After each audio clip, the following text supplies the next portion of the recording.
వినాయక చవితి సందర్భంగా రామంతాపూర్ డిఎస్ఎల్ మాల్లో ప్రత్యేక ఆకర్షణగా వక్కలతో వినాయక విగ్రహాన్ని ఏర్పాటు చేశారు. ఈ సందర్భంగా నిర్వాహకులు మాట్లాడుతూ ప్రతి ఏడాది పర్యావరణ రహిత గణపతిని తయారు చేస్తున్న ఆ పరంపరలో భాగంగా ఈసారి 221 కిలోల వక్కలతో వినాయక విగ్రహాన్ని రూపొందించామని తెలిపారు. పర్యావరణాన్ని రక్షించడంలో ప్రతి ఒక్కరూ భాగస్వాములు అవ్వాలన్నారు. పర్యావరణకు అనుకూలంగా పండుగ జరుపుకోవడం ద్వారా భవిష్యత్ తరాలకు ఆరోగ్యకరమైన వాతావరణాన్ని అందించవచ్చని పిలుపునిచ్చారు. ఈ విగ్రహాన్ని చూసేందుకు సందర్శకులు పెద్ద ఎత్తున తరలి వస్తున్నారని తెలిపారు.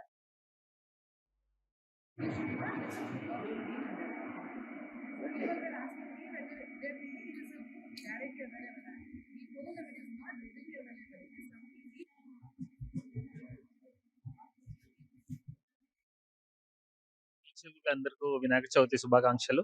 మనము ఈ సంవత్సరం రమంతాపూర్ వైపులో ఉన్న డిఎస్ఎల్ వర్చ్యూ మాల్లో విశేషంగా వక్కలతో వినాయకుడిని తయారు చేశాము.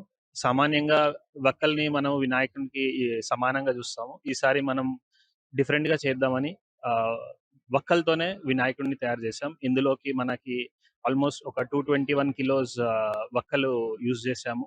చేయడానికి ఒక నెల పట్టింది మనకి. వీక్షకులకు అందరికీ రిక్వెస్ట్ చేస్తాము, వచ్చి దర్శించుకోండి, అందరికీ మంచిది కానీ. Thank you. వీక్షకులకు అందరికీ వినాయక